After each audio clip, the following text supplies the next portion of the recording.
Waalaikumsalam. Assalamualaikum warahmatullahi wabarakatuh.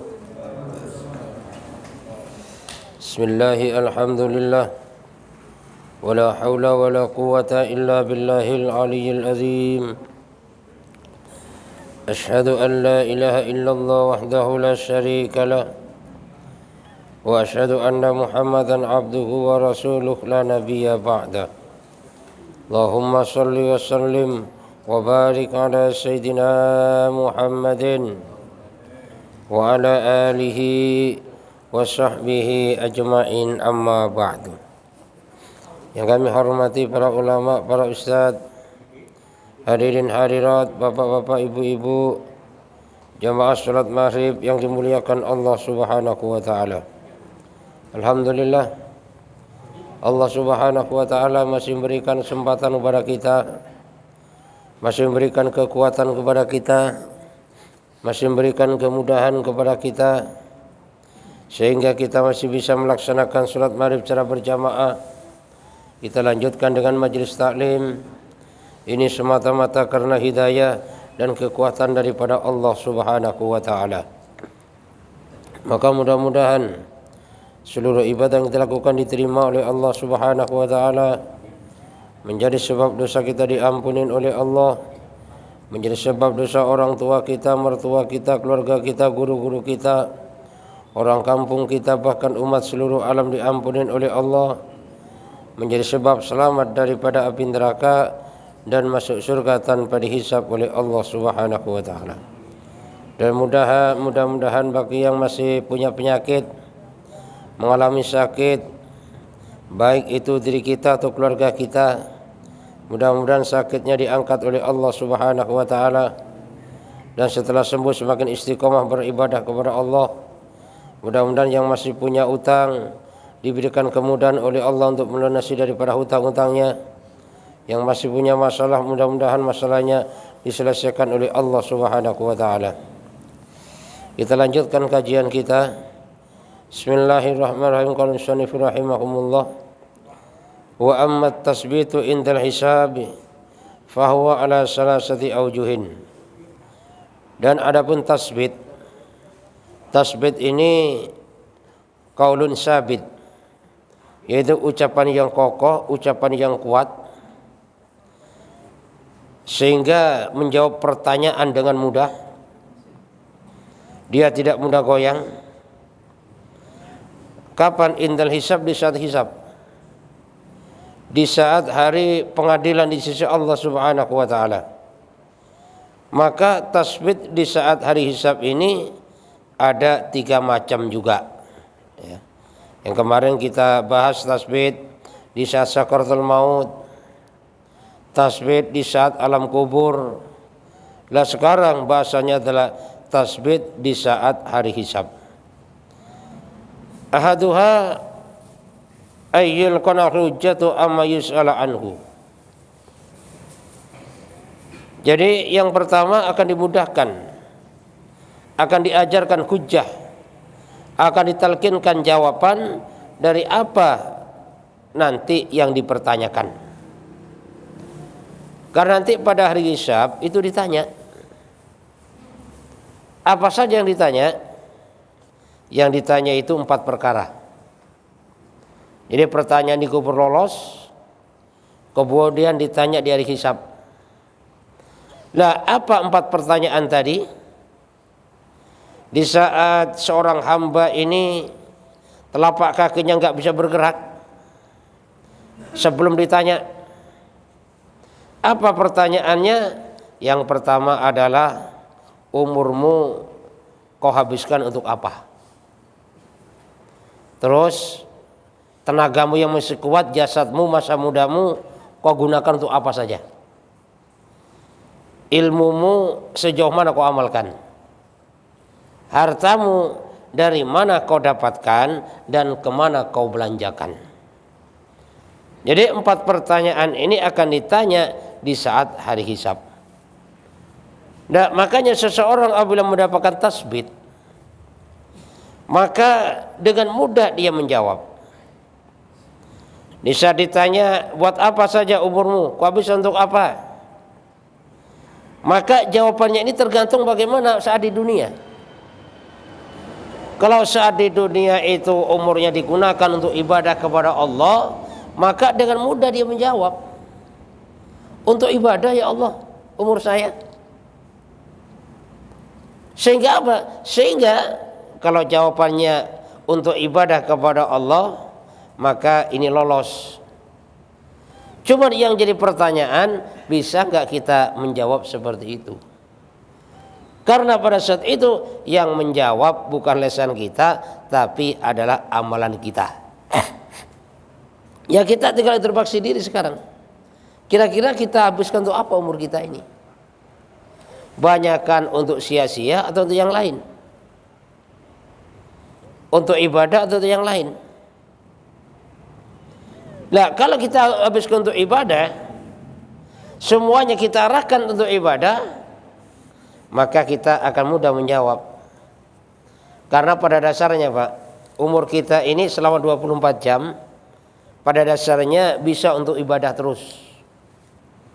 Dengan catatan apa? Dengan catatan ikut cara Nabi, ikut sunnah Nabi. Misalnya mau tidur, bagaimana tidur Nabi? Sebelum tidur bagaimana sunnah Nabi? Bangun tidur bagaimana sunnah Nabi? Nilainya pahala ibadah. Saat mau masuk kamar mandi, bagaimana contoh Nabi? Buang airnya, bagaimana contoh Nabi? Menghadapnya, bagaimana contoh Nabi? Pendek kata, dalam kegiatan sebelum masuk kamar mandi, saat berkegiatan di kamar mandi, atau bahkan keluar dari kamar mandi, kalau ikut Nabi itu nilainya ibadah. Makan, ibadah. Dengan catatan apa? Dengan catatan ikut cara Nabi. Kita makan menggunakan tangan kanan, kita makan dengan berjamaah, sunnah Nabi itu. Kita minum dengan tangan kanan, dengan duduk, makan sebelum makan, setelah lapar, berhenti sebelum kenyang, sunnah Nabi. Kita mencuci tangan dengan air mengalir, sunnah Nabi. Pendek kata, daripada urusan makan dan minum saja, itu banyak sunnah Nabi yang bisa kita amalkan. Sehingga apa? Sehingga besok kalau ditanya, untuk apa umur kehabisan? Untuk ibadah. Dagang ibadah nilainya. Dengan cara apa? Dengan cara ikut sunnah Nabi.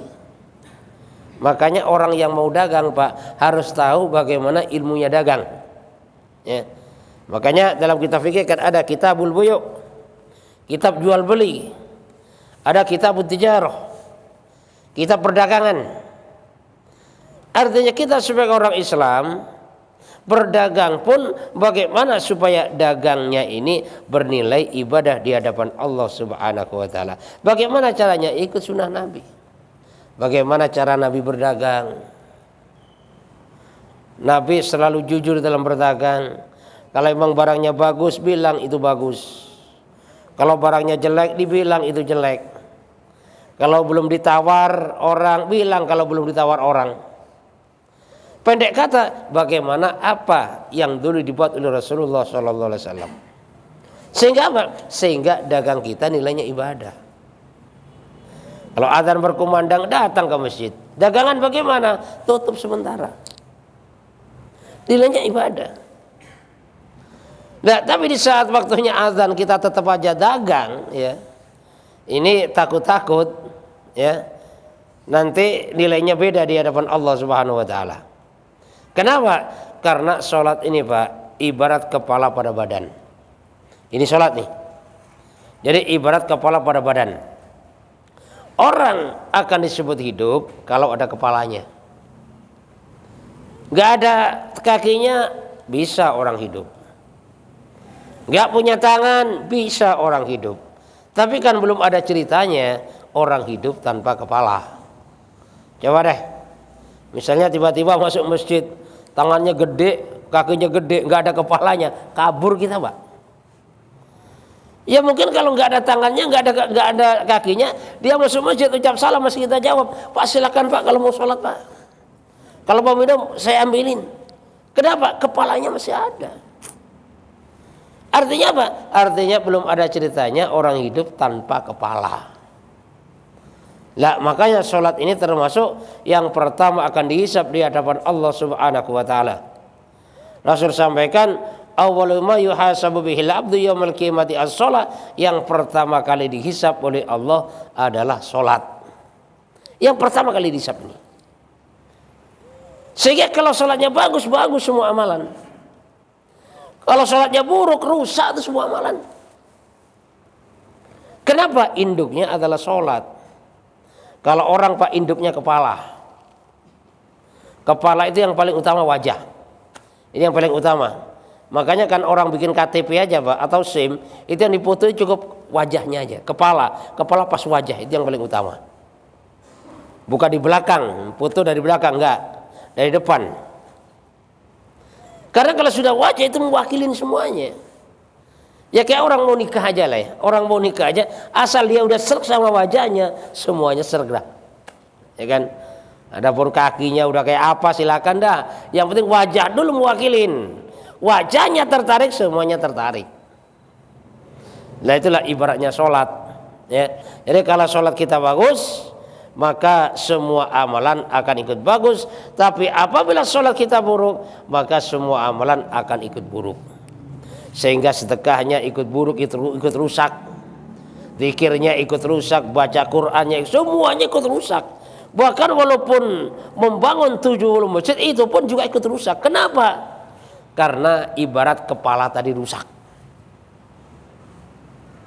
Lalu sholat yang benar bagaimana? Sholat yang benar ikut cara Nabi dah. Gak ada yang lain itu. Bagaimana cara Nabi? Nabi itu berjamaah. Sholat fardu berjamaah. Itu cara Nabi. Yang ngajarin maka Jibril. Jadi yang paling benar cara Nabi. Gak ada yang sebenar daripada cara Nabi. Walaupun orang bisa terbang sekalipun, tetap yang benar cara Nabi. Yang udah pasti diridhoi Allah. Jadi kalau gak ada cara Nabi, gak ada jaminan tuh. Sehebat apapun orang gak ada jaminan. Makanya pernah ada salah satu jamaah itu curhat lah bahasanya. Yang gini, Ustadz, saya ketemu itu Ustadz. Dia itu kan lulusannya lulusan hebat ya kan. Cuman katanya gini, masalah sholat berjamaah itu ya, ya memang kalau berjamaah dapat 27, nggak berjamaah dapat 1. Cuman kualitasnya kan belum tentu. Boleh jadi kamu sholat berjamaah di masjid, tapi memang dapat 27. Saya sholat di rumah dapat 1, belum tentu kualitas 27 itu lebih baik daripada 1. Lah, makanya ucapan-ucapan yang semacam ini kan melemahkan, Pak. Sehingga yang dengar udahlah kalau gitu saya di rumah aja lah, yang penting berkualitas. Dalilnya dari mana? Seandainya seperti itu, yang pertama kali mengajarkan Rasulullah Sallallahu Alaihi Wasallam. Nah makanya Pak, ini merupakan satu nikmat rahmat daripada Allah Subhanahu Wa Taala, kita dimudahkan untuk ke masjid. Kalau bukan karena rahmat Allah nggak bisa Pak. Kalau bukan rahmat Allah, boleh jadi kita saat ini kita nongkrong depan TV lihat cewek-cewek cantik, ya. Lihat orang-orang yang buka aurat, atau bahkan nongkrong pinggir jalan macam-macam. Kalau bukan rahmat Allah, ini kita rahmat Allah. Digerakkan hati kita oleh Allah ke masjid, digerakkan untuk melaksanakan sholat berjamaah. Ini merupakan rahmat daripada Allah Subhanahu Wa Taala. Karena yang namanya ibadah itu bukan karena kebolehan, karena pilihan. Kalau kita bicara masalah kebolehan, berarti kalau orangnya sehat pasti rajin ibadah. Kenapa? Boleh kan sehat. Orang kaya pasti dia rajin ibadah. Karena pilihan ini ibadah, pilihan dan rahmat daripada Allah Subhanahu Wa Taala. Kadang-kadang orang miskin rajin ibadah, orang yang kaya malas-malasan. Bisa jadi orang kaya rajin ibadah, yang miskin malas-malasan. Bisa jadi anak muda rajin ke masjid, yang sudah bau tanah malas-malasan. Bisa jadi yang udah tua rajin ke masjid, yang anak muda malas-malesan. Ini karena usaha, ibadah ini adalah usaha karena pilihan Allah Subhanahu wa taala. Maka siapapun bisa dipilih oleh Allah Subhanahu wa taala, dengan rahmat Allah Subhanahu wa taala dimudahkan melaksanakan daripada ibadah kepada Allah Subhanahu wa taala. Makanya kita usaha, Pak. Kita berusaha semaksimal mungkin. Bagaimana cara usahanya supaya istiqomah? Kita paksakan diri kita. Bagaimana caranya memaksakan diri kita? Ya kita banyak mikir. Kan Allah berikan kita pikiran. Misalnya lagi malas ke masjid, maka kita mikir, iya ya, kalau saya sholat di rumah 1 kalau dapat, kalau saya sholat di masjid 27 dapat. Ibarat dagang, kalau saya jual di rumah cuma 1.000, kalau ke pasar 27.000, udah saya ke pasar saja dah. Kita mikir. Kenapa? Karena kalau kita nggak gitu kita malas. Nah kalau kita malas ibadah, sedangkan umur ini semakin hari semakin habis. Jadi umur ini semakin hari semakin habis. Orang semakin hari bukan semakin sehat, bukan semakin kuat, semakin hari semakin loyo. Lah semakin hari semakin dekat dengan kubur. Lah makanya kalau kita tidak mau beribadah kepada Allah, besok kalau ditanya oleh Allah, kau habiskan untuk apa umurmu, maka kita tidak bisa jawab. Nah kalau sudah nggak bisa jawab, ya udah, tanda-tandanya kita orang apes pada saat itu. Makanya kita berusaha, bagaimana kita kerja ikut sunnah Nabi, bagaimana cara yang dicontohkan Nabi. Apapun ikut sunnah Nabi agar supaya kita bisa nilainya ibadah di hadapan Allah Subhanahu wa taala. Nah, lalu bagaimana supaya kita ikut cara Nabi? Ya kita nanya.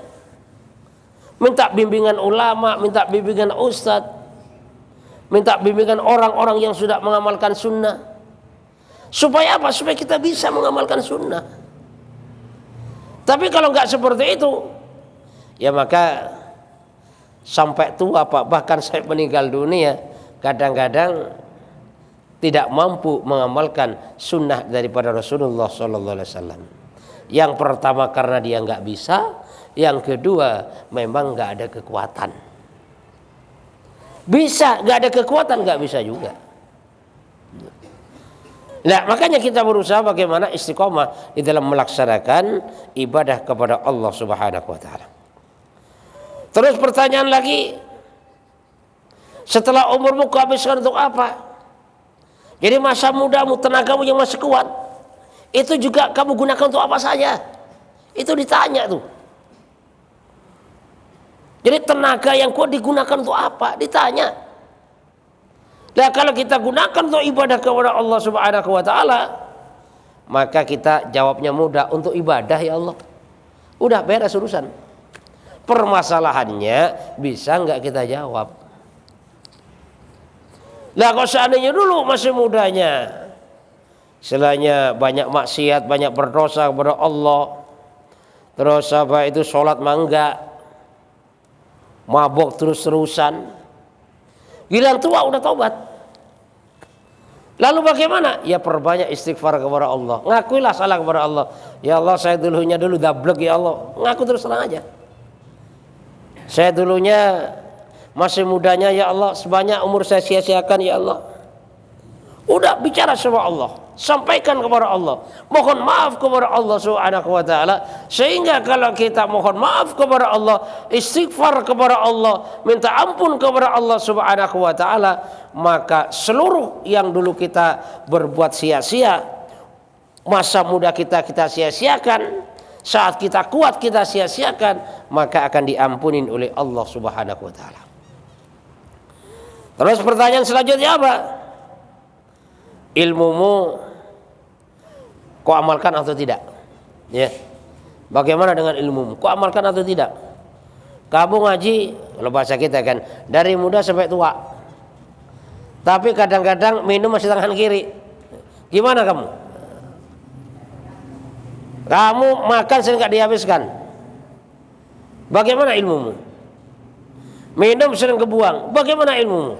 Ditanya oleh Allah Subhanahu wa taala. Ilmu yang ada dalam diri kita ditanya oleh Allah sejauh mana kita amalkan atau tidak. Makanya Pak, dalam kehidupan kita ini bagaimana kita menggunakan ilmu. Makanya sering saya sampaikan, minum harus tangan kanan, nggak boleh minum tangan kiri dalam agama. Kalau misalnya dikasih apa itu minuman aqua kan, kalau sekiranya nggak habis nggak usah dilubangin. Kenapa? Karena nanti mubazir. Kalau sudah mubazir itu temannya setan. Ya. Jadi kalau sudah dibuka harus dihabisin. Itu sunnah Nabi, itu ajaran agama. Supaya apa? Supaya nilainya ibadah di hadapan Allah Subhanahu wa taala. Makanya saya sendiri Pak, kalau sekiranya nggak habis satu, maka saya pesannya separuh saja. Kalau saya pesan 1 gelas dan itu saya minum sedikit, berarti di situ saya bertanggung jawab untuk menghabiskan. Jadi dari hal yang demikian kadang-kadang kita kurang kontrol.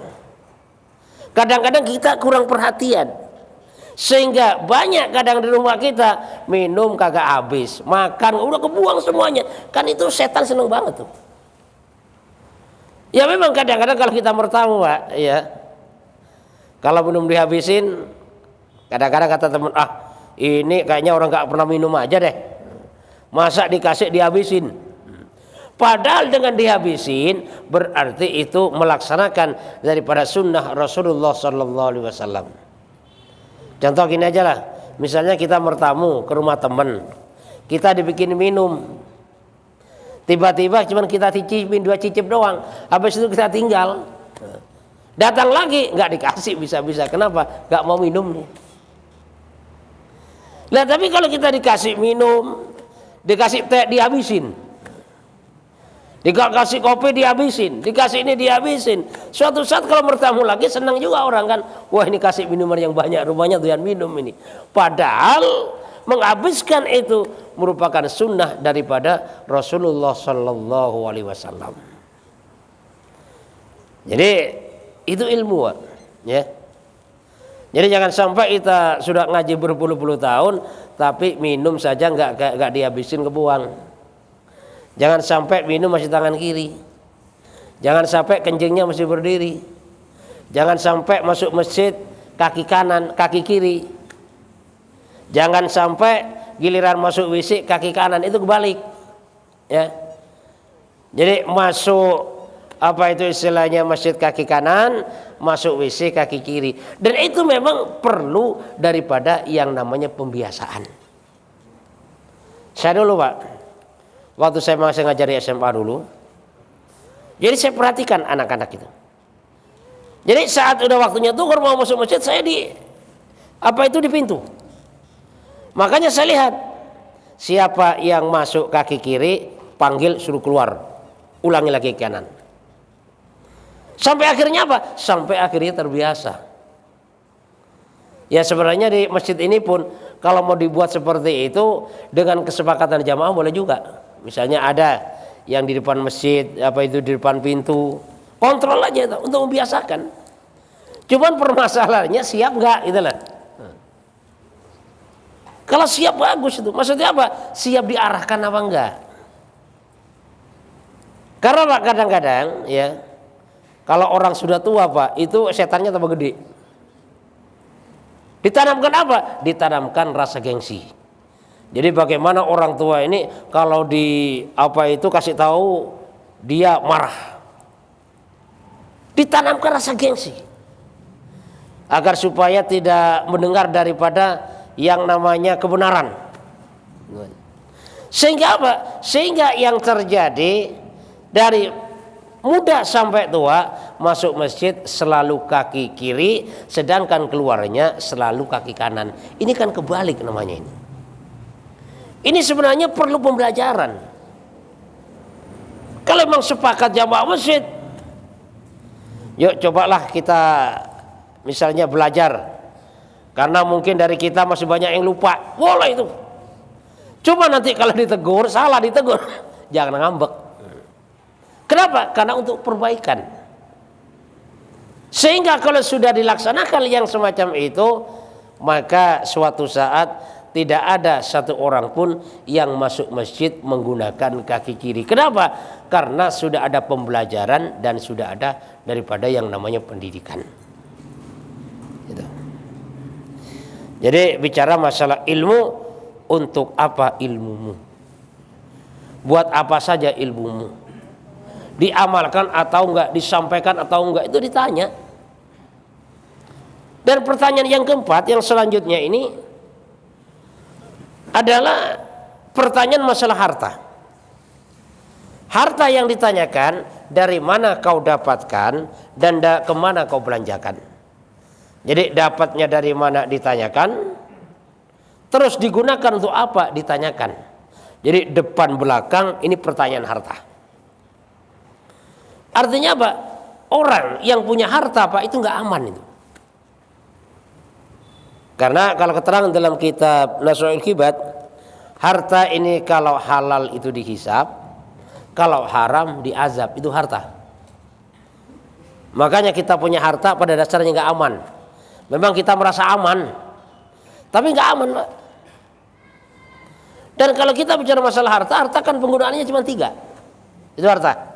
Jadi walaupun orang sekaya apapun, menggunakan hartanya hanya untuk 3 hal. Apa? Yang pertama, harta ini jika digunakan untuk beli makanan, maka jadinya kotoran.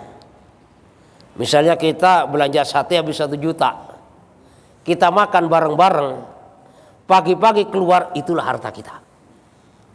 Jadi harta kalau dibelanjakan makanan jadi kotoran, kalau dibelanjakan barang jadi sampah. Kita beli mobil jadi sampah itu mobil, apalagi yang cuma mobil-mobilan. Bahkan kalau kita punya duit, kita beli pesawat sekalipun, suatu saat pesawat itu jadi sampah. Itu harta kita tuh, sampah tuh. Kita beli kapal, sampah juga. Dan penggunaan yang ketiga, kalau kita gunakan di jalan Allah untuk kebaikan, maka harta ini akan membawa kita ke dalam surga. Dan apabila kita gunakan untuk kemaksiatan, maka harta ini akan menjerumuskan kita ke dalam nerakanya Allah Subhanahu wa taala. Makanya Pak, hisabnya harta ini berat. Sebenarnya hidup yang aman itu orang bodoh banget tapi taat. Dia bodoh cuman ikut orang alim cara amalannya. Miskin banget, bodoh banget, miskin banget, ini aman hidup ini. Kenapa? Karena orang bodoh asal taat kepada Allah. Kalau kata ulama, kamu sholat berjamaah, sholat berjamaah. Majelis taklim, datang majelis taklim. Belajar Quran, belajar Quran. Walaupun istilahnya bahasanya udah cedal lah ya, alamin ngalamin, tapi dia taat. Orang bodoh yang semacam ini aman. Kenapa? Karena nggak ditanya ilmumu untuk apa saja. Ilmumu kok sampaikan apa belum? Dan orang miskin banget ini aman juga nih. Kenapa? Karena ditanyanya harta kagak punya. Ditanya motor kagak punya, mobil kagak punya. Pakaian ya cuma 3 biji misalnya kan.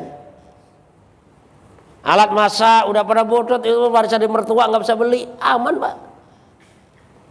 Jadi orang bodoh banget, miskin banget ini termasuk orang aman besok di akhiratnya Allah Subhanahu wa taala, asalkan dia mau taat beribadah kepada Allah Subhanahu wa taala.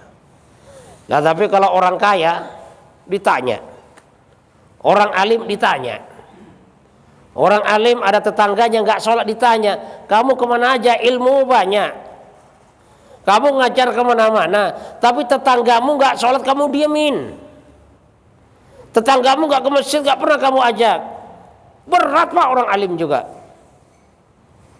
Begitu juga orang berharta berat juga. Dari mana dan kemana? Jangankan besok di akhirat, di dunia saja Pak. Kalau orang sudah diaudit, misalnya ada 2 pejabat, yang satu pejabat kaya banget, yang satunya pejabat miskin banget. Sama-sama didatangin KPK, ini kondisinya akan beda. Kalau pejabat ini yang miskin banget, padahal jabatannya sama, hartanya sama, gajinya sama, didatangi KPK, silakan aja, udah masuk, udah geledah semuanya, ada apa bawa aja, nggak apa-apa. Jadi dia tenang, mau diperiksa tidur masih enak, nah mau diperiksa makan masih enak. Kenapa? Karena dia merasa nyaman, merasa tenang, dan dia karena nggak punya apa-apa. Tapi kalau pejabat tadi yang mobil mewahnya banyak, motornya banyak, berbagai macam perhiasan banyak, rumahnya di mana-mana, jangankan sudah dijadwalkan itu diperiksa, baru ada selentingan saja dia sudah nggak enak makan, nggak enak tidur. Kenapa? Perasaannya khawatir, takut nggak bisa jawab. Nah disitulah ya, di dunia pun orang kalau sudah diaudit dihisab Pak, itu nggak bisa makan, nggak bisa tidur. Nah makanya kalau kita sebagai orang kaya yang taat kepada Allah Subhanahu wa taala, banyak harta kita gunakan di jalan Allah. Ya. Misalnya punya harta 5 miliar, paling enggak 2-3 miliar gunakan di jalan Allah. Yang 2 miliar itu bekal selama hidup misalnya kan. Untuk bangun masjid, bantu orang kesusahan, ngasih orang ini, orang yang memerlukan dikasih dan sebagainya. Itulah harta kita yang sebenarnya. Sehingga kalau besok ditanya di hari kiamat, maka kita nggak kebingungan untuk menjawab pertanyaan tentang masalah harta kita. Lah kalau harta 5 miliar disedekahkan cuma 100.000, itu pun diomongin kemana-mana. Kamu tahu nggak, saya tadi ngasih masjid berapa? 100.000. Semua orang dibilangin. Lah makanya harta yang banyak itu, kalau dia salah langkah, maka akan menjerumuskan ke nerakanya Allah Subhanahu wa taala. Intinya kita sebagai orang kaya, bagaimana kita taat kepada Allah, kita jadi orang miskin, taat kepada Allah Subhanahu wa taala, dan pada dasarnya intinya kita ini waqina azabannar, agar sudah terselamat daripada api nerakanya Allah Subhanahu wa taala. Sehingga kalau kita sudah terselamat daripada api neraka, maka akan masuk ke dalam sorga. Itulah orang yang sukses yang sebenarnya. Makanya firman Allah Subhanahu wa taala, "Faman zuhziya 'anil nari wa udkhilal jannata faqad faz."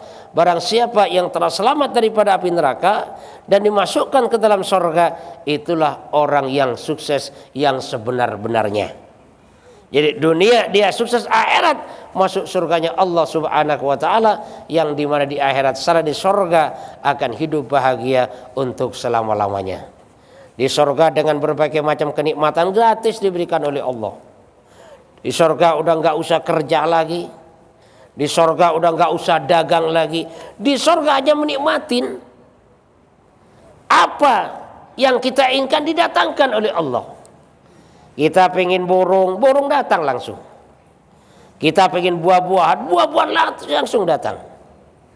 Bahkan satu riwayat menceritakan kalau buah-buahan di sorga Pak. Jadi kalau seseorang mau metik, pengen apel misalnya kan, apel nyamperin, akarnya di atas, buahnya di bawah.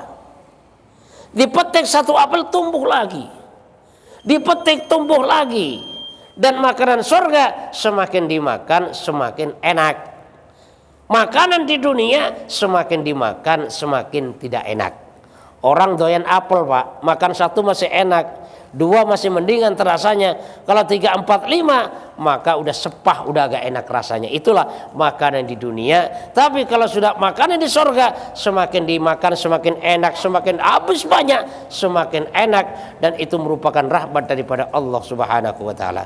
Mudah-mudahan Allah Subhanahu wa taala berikan kepahaman kepada kita sehingga kita bisa mengamalkan dalam kehidupan sehari-hari, menyampaikan kepada saudara-saudara kita yang lainnya. Dan mudah-mudahan kita selalu dijaga oleh Allah Subhanahu wa taala, anak cucu kita dijaga oleh Allah Subhanahu wa taala, sehingga selamat daripada api neraka dan masuk surga tanpa dihisab oleh Allah Subhanahu wa taala. Subhanakallahu wa bihamdika asyhadu an la ilaha illa anta astaghfiruka wa atubu ilaik. Wassalamualaikum warahmatullahi wabarakatuh.